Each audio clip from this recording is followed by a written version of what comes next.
Welcome traders, welcome back to my YouTube channel. I hope you all enjoyed my previous video. Before moving forwards, let's get a quick recap. जैसे कि मैंने पहली video में बताया था, mindset of trading, what is forex trading, sessions of forex trading, that was New York, London session and Asian session. As we have discussed earlier about GBP JPY, Euro USD, etc. pairs, so what we meant by that? GBP JPY is a currency pair जहां हम GBP means British Pound को buy करते हैं और sell JPY which is Japanese Yen. It is the currency of Japan. It shows how much yen you need to buy 1 pound. Same as Euro USD, it is also a currency pair जो बताता है value of euro against dollar. It tells how many US dollars you need to buy 1 euro. Now it comes the difference between technical analysis and fundamental analysis. Fundamental analysis. It focuses on economic factors and news, which means economic factors जो होते हैं हमारे वो हैं interest rates, inflation and economic growth that can affect a company's performance. For example, if interest rates rise, it becomes more expensive for a company to borrow money.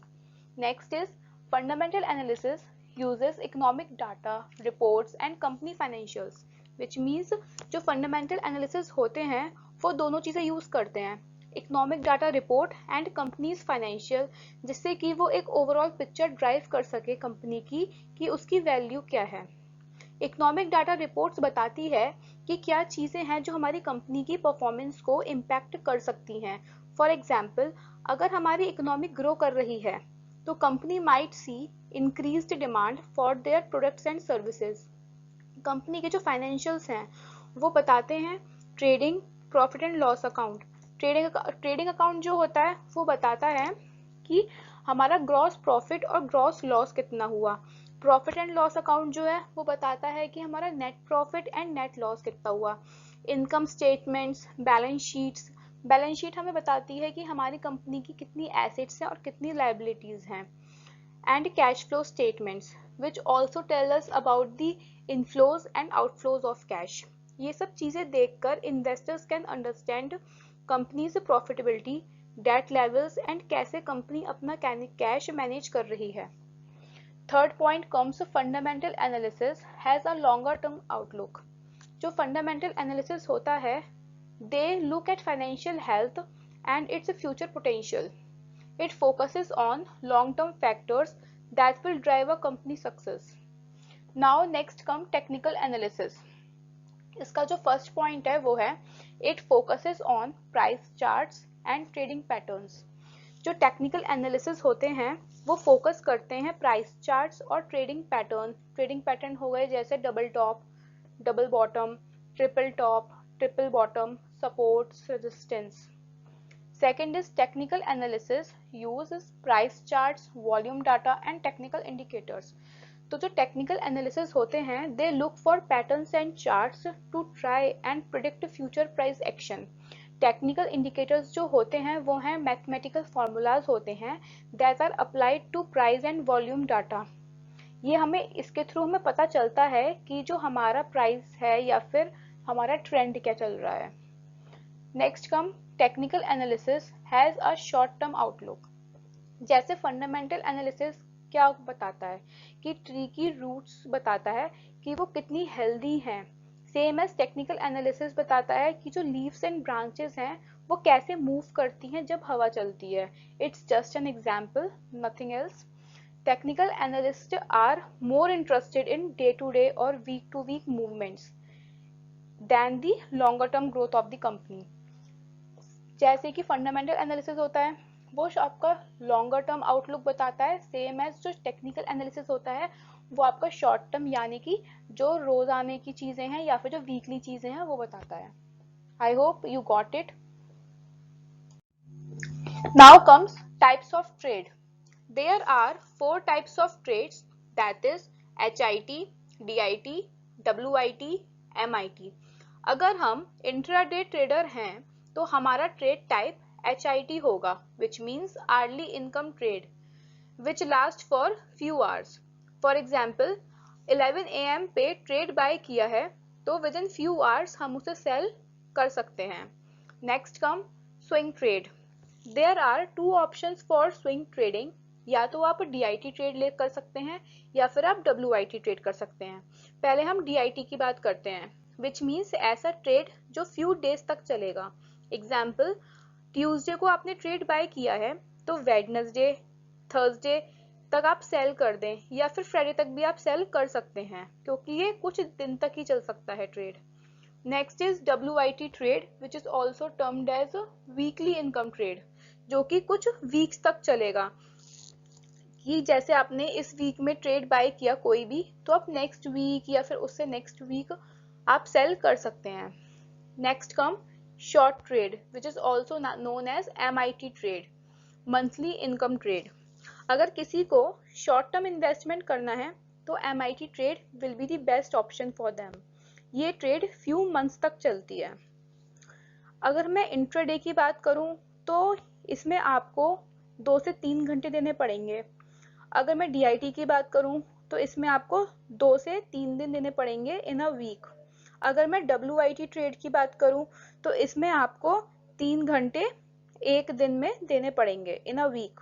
अगर मैं MIT trade की बात करूं तो इसमें आपको 2 से 3 घंटे देने पड़ेंगे in a month.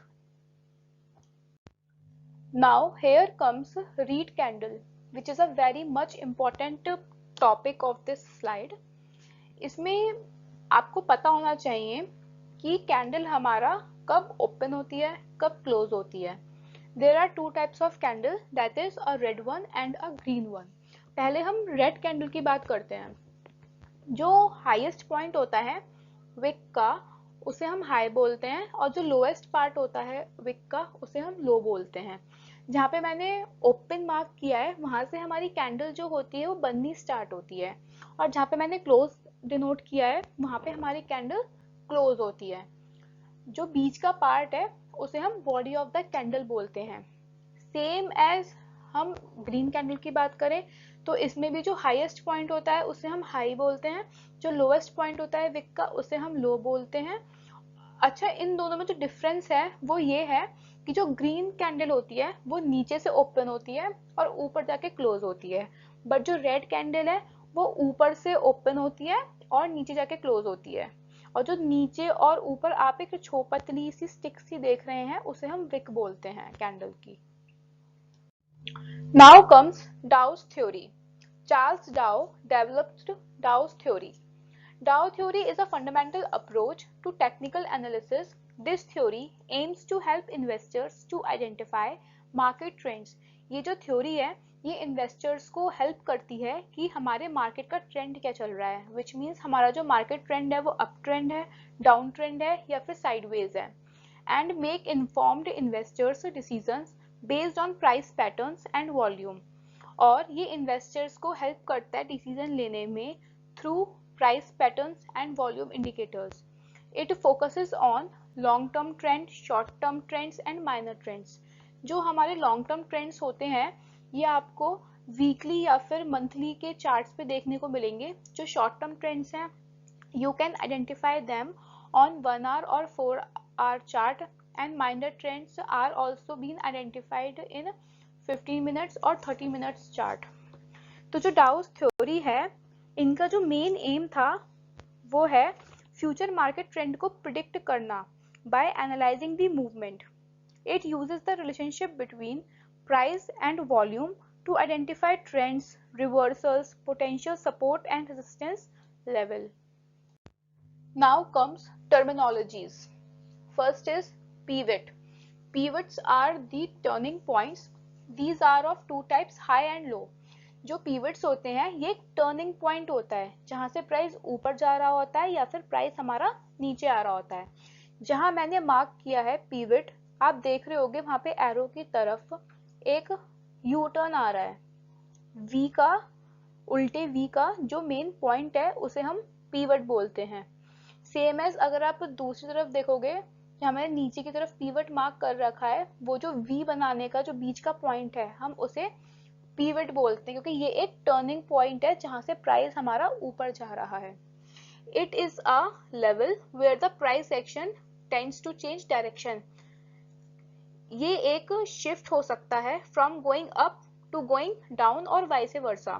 High means price ऊपर आकर फॉल हुआ और लो मीन्स प्राइस नीचे आकर फिर ऊपर गया. Now comes up trend and down trend. If price is making higher highs and higher lows it is called up trend. आप पिक्चर में भी देखो, पहले प्राइस नीचे से ऊपर गया, एक हाई बनाया, फिर नीचे आके एक लो बनाया, फिर एक और हाई बनाया, फिर एक और लो बनाया और फिर एक और हाई बनाया, फिर एक लो बनाया. आप हाई में देख रहे होगे कि हर हाई एक प्रीवियस हाई से ऊपर की तरफ गया है और न्यू हाई बनाया है, तो हम इसे अप ट्रेंड बोलेंगे अगर ये पैटर्न फॉर्म कर रहा है तो.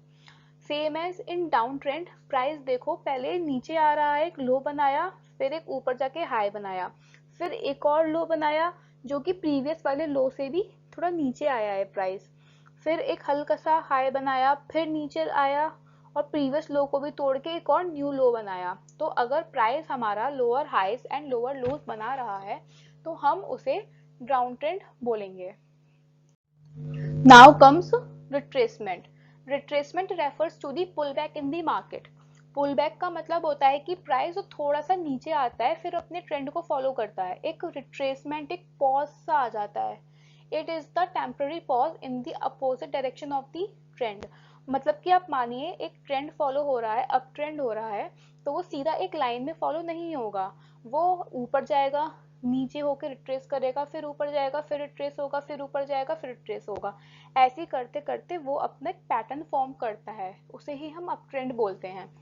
सेम एज इट इज अगर हम डाउन ट्रेंड की बात करें तो प्राइस सीधा नीचे नहीं आएगा, वो एक पुल बैक लेता हुआ जाएगा कि पहले नीचे आया, फिर हल्का सा ऊपर गया, फिर नीचे आया, फिर ऊपर गया, फिर नीचे आया, फिर ऊपर गया. ऐसे करते करते वो अपना डाउन ट्रेंड फॉलो करता है.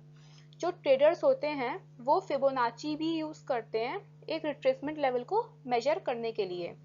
आप रिट्रेसमेंट को एक ब्रीथ भी कह सकते हो मार्केट में. ये बहुत अच्छी अपॉर्चुनिटी होती है कि आप एक लोअर प्राइस पे बाय कर सकते हो और आप हाई प्राइस में सेल कर सकते हो एक बुलिश मार्केट में. Got it. हम रिट्रेसमेंट को करेक्शन भी बोलते हैं. Up trend. Same as I have said earlier, अगर price higher highs and higher lows बनाता है उसे हम अप ट्रेंड बोलते हैं. अगर प्राइस आपका प्रीवियस हाई तोड़कर एक न्यू हाई बनाता है, जैसे कि मैंने मार्क किया है, then it is said to be higher high. Wick अगर प्रीवियस विक से ज्यादा होगी उसे हम हायर हाई कहेंगे. हायर लो मीन्स अगर प्राइस प्रीवियस लो उसे दूसरा हाई है तो it is said to be higher low. If both the conditions are fulfilled, then it is called as uptrend. Downtrend. अगर price lower high and lower low form करता है तो हम उसे डाउनट्रेंड बोलते हैं. अगर प्रीवियस लो को तोड़कर प्राइस एक न्यू लो बनाता है, जैसे कि मैंने मार्क किया है, then it is said to be lower low. I think you all have understood. If not, then you can ask anything in my comment section and definitely I will reply. Now here comes a sideways market or sideways we can say.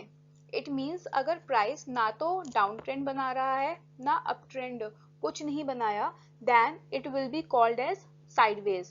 अगर price को up trend से down trend में जाना होगा तो वो directly down trend में कभी नहीं जाएगा, पहले अप ट्रेंड से साइडवेज में जाएगा और फिर साइडवेज से डाउन ट्रेंड में जाएगा. सिमिलरली अगर प्राइस को डाउन ट्रेंड से अप ट्रेंड में जाना होगा तो पहले वो साइडवेज जाएगा और उसके बाद वो अप ट्रेंड में जाएगा.